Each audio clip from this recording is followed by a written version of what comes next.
Yuk, Bapak dari mana? Ya. Ya. Udah. Yuk. Assalamualaikum Pak Haji. Ya. Pak Haji, saya kedua kali datang sini. Ya. Jadi saya masih terkendala yang lama itu Pak Haji.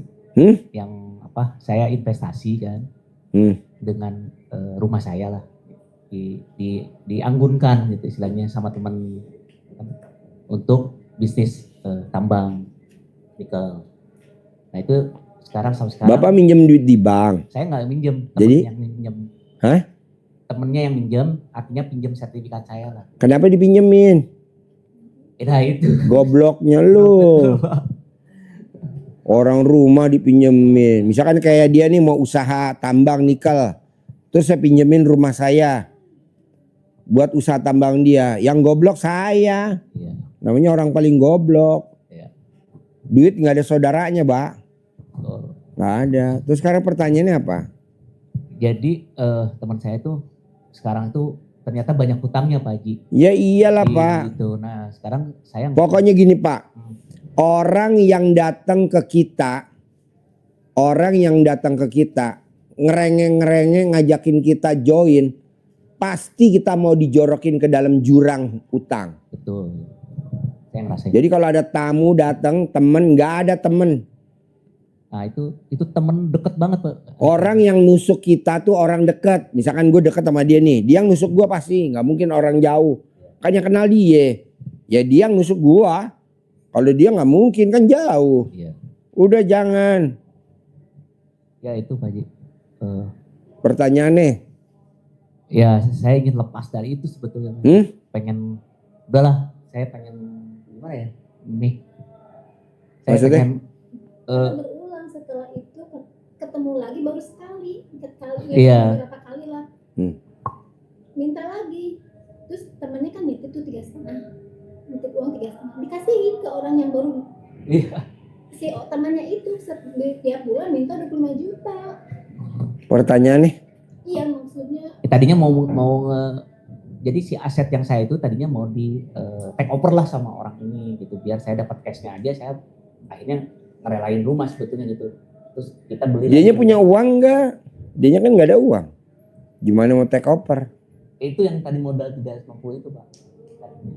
Dengan take over itu kan bisa tuh Pak. Nanti cair lagi dari bank itu Pak. Dianya mau nggak? Padahal bohong. Jadi kebawa kabur uang. Jadi 2 kali saya dapat gitu. Dapat rumah kabur, yang uang juga kabur. Jadi sekarang pertanyaannya gimana? Ya pengen selesai itu semua. Bos, kalau pengen selesai, ya lo selesaiin dulu sama Allahnya. Ya. Selama ini kan kita ibadahnya nggak deket sama Allah. Nah lo tinggal nyelesain yang tadi gua ajarin Bapak tadi. Bangun jam 00, paksain senyum, paksain tahajud, paksain baca Quran, paksain. Bangun jam 00, senyum, mandi, tahajud, baca Quran, paksain. Sedekah subuh, paksain. Semua dipaksain yang 10. Bohong bos, enggak. Terutama yang sifat 18. Lama gak Pak Haji? 9 hari bos, paling lama 9 hari paling lama. Jadi sekarang hari apa? Sabtu pagi. 9 hari. Kalau 12 kan jam 00. Jam 00 banget. Lewat sedikit nggak? Nggak apa-apa. Ya, kadang-kadang bangun kan 1:30 gitu ya. Nah, saya kan mempraktekkan Pak Haji. Saya sholat malam, mandi kayak gitu. Ya walaupun saya tidak selengkap 10 itulah. Mungkin istri saya yang lengkap gitu ya. Kalau saya mungkin agak belang betonnya, tapi nggak apa-apa, istri aja yang praktekin, bos nggak usah. Nanti kan cair nih istri. Udah buat cair 10 miliar, udah buat ngerjain, buat bayar itu semua. Atau bos yang ngerjain, bisa. Kalau boleh dibilang, alhamdulillah saya tuh dapat tawaran nih, kan saya geologis nih di sini. Saya geologi di tambang dan di migas. Tiba-tiba ada teman saya datang, yuk kita ini mengelola tambang sumur-sumur tua itu Pak Haji di Sumatera Selatan. Ada di Pendopo? Iya itu saya di Pendopo Pak Haji dapat. Lah kan ada. Ditawarin sama Pemdanya, jadi Pemda itu dapat istilahnya private. Jadi kan ada sumur minyak tua, ya. Lo semprot aja pakai surtek, namanya surtek. itu cairan dari Amerika. Nanti kan keluar cairannya. Ya, Nanti cairannya disedot. Jadi gitu. Ya, ini baru mulai Pak Haji. Jadi insya Allah Senin saya ke sana. Kita mau ketemu sama teman-teman di sana. Iya, nanti KSO sama Pertamina. Betul Pak Haji. Gitu. Tapi ini dari Pemda sebetulnya, dari bupatinya. Oh. Dari bupatinya kebetulan kenal sama teman saya. Di Pendopo. Ya, Pali sekarang, Kabupaten Pali. Kok gue tahu? Kebetulan dulu saya memang area sana kerja saya Pak Haji. Di sana. Di daerah sana juga kerja saya. Jadi areanya. Iya, banyak sumur tua Ya, yang nggak produktif. ya itu direaktivasi kembali. Nah itu saya minta doanya Pak Haji supaya apakah ini, saya juga masih bertanya mungkinkah ini jawaban saya untuk membayar semuanya itu. Ya mudah-mudahan jalannya itu atau ada hal lain saya juga belum tahu kan besoknya Pak. Tapi yang jelas baru tahu itu Pak Haji. Kan dengan lu bangun jam 00, senyum, mandi pagi, tahajud, paksain baca Quran 12 juz, sedekah subuh jangan bolong, sedekah Jumat Barokah jangan bolong, sholat badiah qobliyah jangan bolong, sholat taubat jangan bolong, sifat 18 gak boleh dilanggar. Terus lo kemarin kan maksain sedekah 10 juta. Iya. Kan alhamdulillah ada jalannya. Betul Pak Haji. Ya kan? Tapi kalau lo nggak maksain sedekah 10 juta, di sini kita ngobrol berlama-lama juga nggak ada jalannya kan? Iya. Gitu. Karena lo sedekah 10 juta ada jalannya gitu. Iya. Bisa juga itu dari Allah. Iya. Bisa juga itu figuran. Figuran. Maksudnya gimana Pak Haji? Figuran tuh bukan peran utama. Gue maunya yang peran utama. Oh, tapi jalan lagi ya Pak. Ya, itu figuran. Gue nggak mau figuran. Kok tahu figuran? Kan banyak orang yang pada nggarap di sono juga nggak pada jalan. Kalau jalan nggak mungkin Iya. Pemdanya manggil gue dari dulu aja. Iya. Tapi kan dari dulu kan banyak orang yang pada tewang. Iya. Sekarang kok kita? Iya. Berarti kita bentar lagi tewang yang keberapa nih? Jadi Gitu. sebenarnya ini kedua kali juga Pak, saya sebenarnya seperti kampungnya terus Dopo gitu ya. Tapi yang kampungnya itu kayaknya saya kurang serap lah sama orang. Tapi yang ini temen gitu, udah sering kerja bareng, oh ditawarin situ, ya udah. Mudah-mudahan ini jalan. Bismillah. Karena saya itu jujur aja stres aja kalau akhir bulan gini. Soalnya gini bos, gue lihat, lu baru ditawarin gitu aja udah bahagia. Iya, seneng Jangan. Ibarat orang main sepak bola namanya offside. Bolanya baru ditendang sama kiper masih di atas, belum jatuh ke bawah. Lo udah masuk ke daerah lawan, kata hakim garis. Kalau hobi main bola pasti tahu. Prit. Iya. Offside. Kok offside? Orang bolanya masih di atas. Iya. Orang juga belum kita kerjain. Duitnya juga belum tahu ada apa enggaknya, hasil juga belum tahu. Betul. Tapi lo udah di sini. Ini kali ya jalannya ya bisa buat lunasin utang. Ini kali jalannya untuk nebus aset. Ini kali jalannya. Nah itu nggak boleh. Ya. Lo udah berpikir ke situ. Nggak boleh ya? Lo terangin dah. Gue mau main HP bentar. Nggak boleh.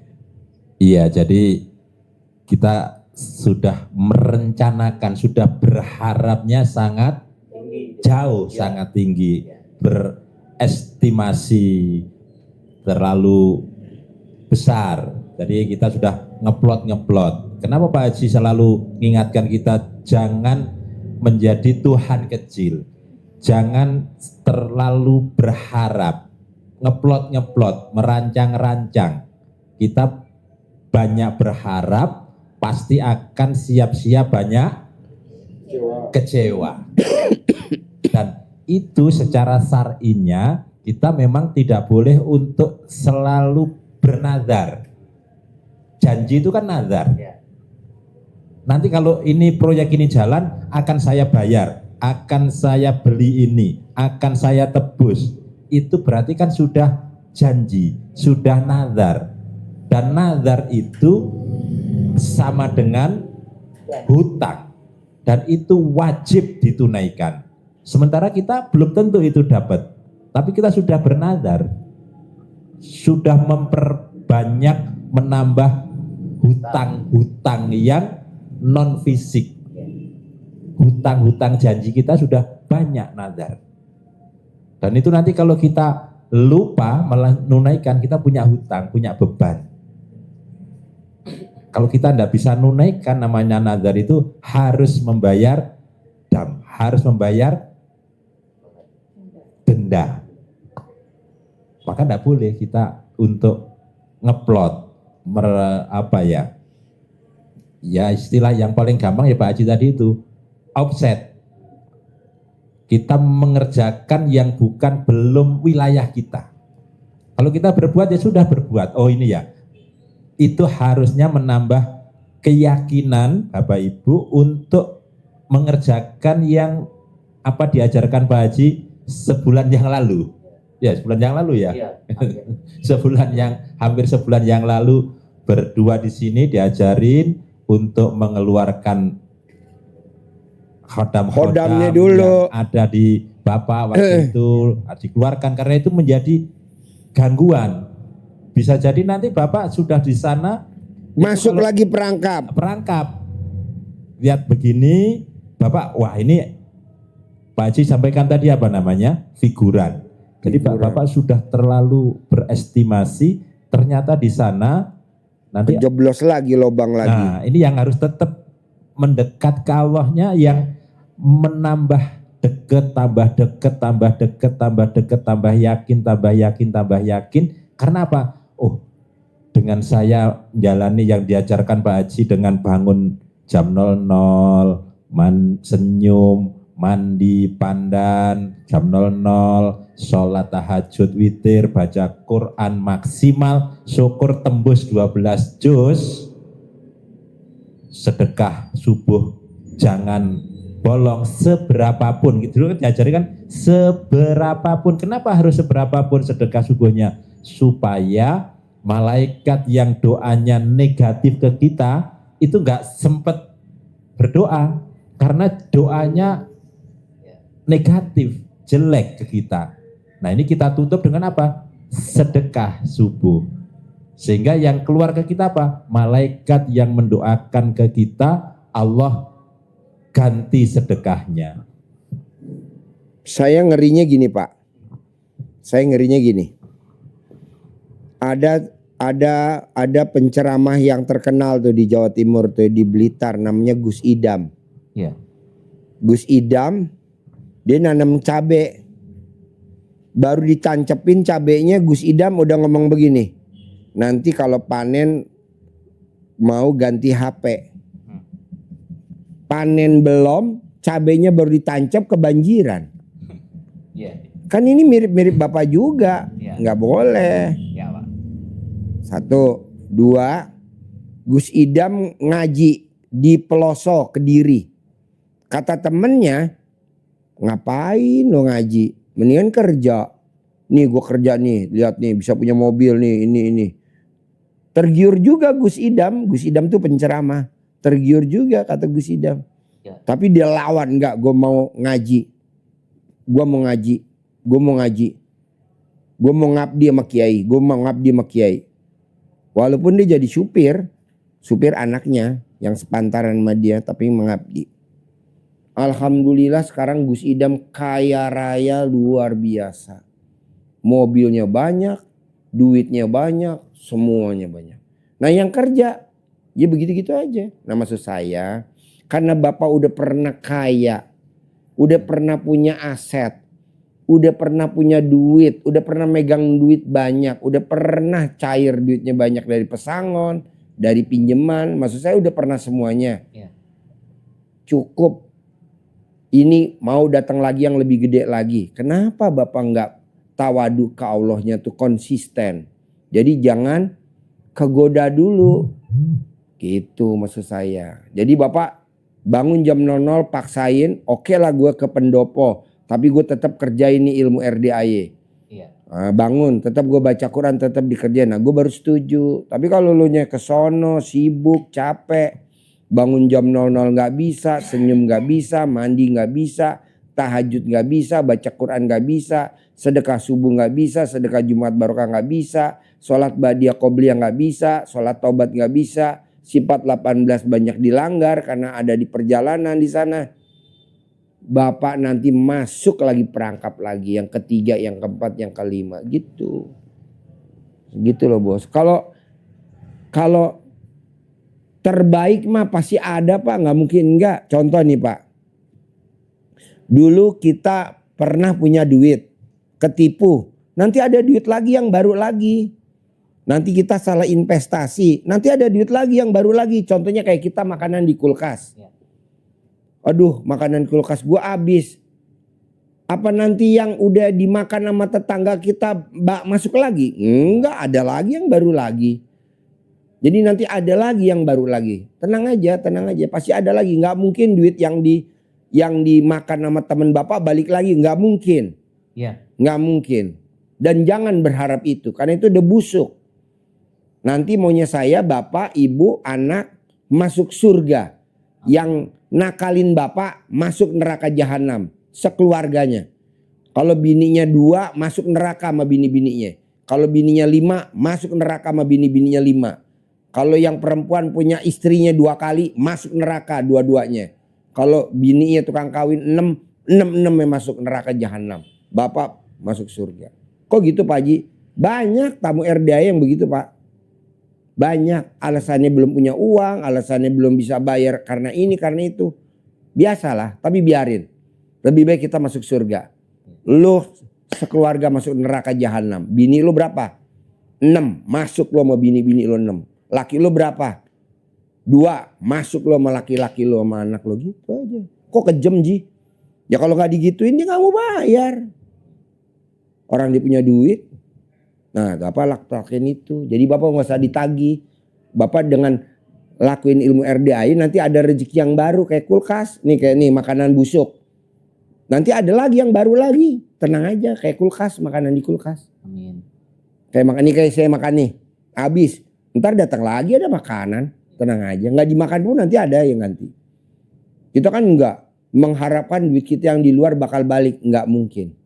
Ngapain kita ngarepin. Udah biarin. Tapi kan kita harus bayar utang. Kan kita punya utang. Pasti kebayar. Yang penting Bapak praktekin dulu ilmunya RDAY. Yang tadi 10. Boleh gak Pak Haji? Yang jalanin istri saya aja? Boleh. Boleh. Tapi Bapak nanti nyesel seumur hidup loh. Oh nyesel? Pada saat Bapak mati dikubur. Ibu tidak akan mau dikubur hidup-hidup nemenin Bapak. Mau gak Bu? Bapak meninggalnya dikubur. Ibu dikubur hidup-hidup nemenin Bapak di kuburan. Mau gak? Tuh gak mau tuh Bu. Tapi kata dia sehidup semati. Iya. Tapi pada saat Bapak mati dikubur pulang. Kan mengurusin anak. Iya. Mengurusin anak. Jadi teman Bapak dikubur siapa? Baca Quran. Jadi Bapak wajib baca Quran. Harus. Kalau di RD wajib. Nanti kita nyesel Pak. Asli. Contohnya Bapak punya kakek. Apa Bapak pernah nengokin kuburan kakek? Udah jarang. Iya. Apalagi Bapak ngarepin cucu. Nanti cucu gue kalau gue mati juga nengokin kuburan gue. Mana mungkin. Lagu lu aja nengokin kakek lu gak pernah. Apalagi gue nengokin bapak gue udah mati. Udah 3 tahun gue belum nengokin kuburan bapak gue. Gak sempet. Saking sibuknya tamu banyak mulu. Mau datang tamu udah ngajak. Ji ngobrol yuk di Aston yuk kita berenam. Ya udah ngobrol. Kalau gue nengokin kuburan bapak gue gak ada duitnya. Kalau ngobrol di Aston ada duitnya. 1 orang kan 100 juta. 6 orang 600 juta. Mendingan ngobrol sama tamu ya kan. Daripada nengok kuburan. Jadi intinya apa bos? Teman kita dikubur adalah baca Quran. Jadi bapak paksain. Jadi gue diterima gak di pendopo? Oke diterima. Tapi bapak gak boleh berharap. Kalau berharap. Bisa? Nyambung? Insya Allah. Enggak boleh. Tuh situ tuh. Tuh. Tapi 10 itu kan nggak lengkap tuh Pak. Bisanya 5 kadang-kadang gitu. Nggak apa-apa, yang penting dikerjain. Yang paling rutin tuh mandinya sih. Nggak apa-apa. Itu sebenarnya seger juga gitu. Sehat. Nggak apa-apa, yang penting dikerjain Pak.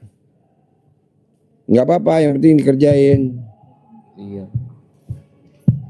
Poin nomor 1 Pak, bikin takjub Allah. Nanti Allah pasti bikin tajub Bapak. Kita ini nggak pernah bikin tajub Allah. Makanya Allah nggak pernah bikin tajub kita. Kita hanya sekedar aja punya rumah. Setelah itu lepas. Punya mobil. Setelah itu lepas. Punya motor. Setelah itu lepas. Ini masih bersyukur loh bos. Lo nggak dipisahin sama Allah. Lo cuma dipisahin motor, mobil, rumah. Itu juga masih lo tinggalin. Belum pisah. Sama bini lo juga lo masih belum dipisahin. Di mana-mana bos. Kayak tadi nih. Pisah rumah, pisah mobil, pisah motor. Ini yang repot. Pisah. Janganlah. Masih ada gak caranya Pak Haji yang ditempuh? Ya tadi. Dari 10 lu bisa berapa? 5. Ya udah gak apa-apa, kerjain dulu. Saya mau motor lo balik, mobil lo balik, rumah lo balik. Bini lo tambah sayang, tambah romantis gitu. Ujung-ujung apa sih? Duit. Kalau nggak ada duit lo pasti cekcok rumah tangga. Kok tahu Pak Haji? Lah kan kita pakar-pakarnya cekcok rumah tangga nih. Pakarnya. Gara-gara apa? Duit. Cuan. Misalkan nih kita akhir bulan nih belum bayar listrik. Istri udah mulai ngomong aja. Papa listrik papa. Iya ntar. Papa listrik papa. Nadanya makin